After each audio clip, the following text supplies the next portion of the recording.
எழுத்தாளர் தமிழருவி மணியன் அப்படிங்கிறவர் ஒரு ஆங்கில கவிதையை மொழிபெயர்த்து எழுதியிருந்தார்.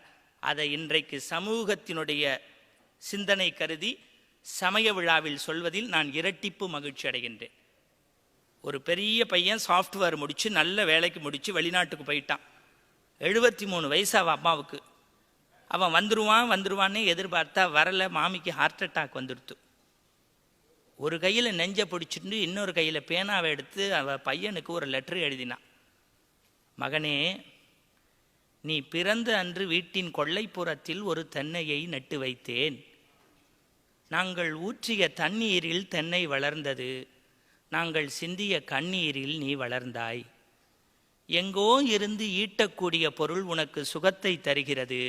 எங்கள் அருகிலேயே இருக்கும் தென்னை எங்களுக்கு சுவை நீரும் சுகநிழலும் தருகிறது.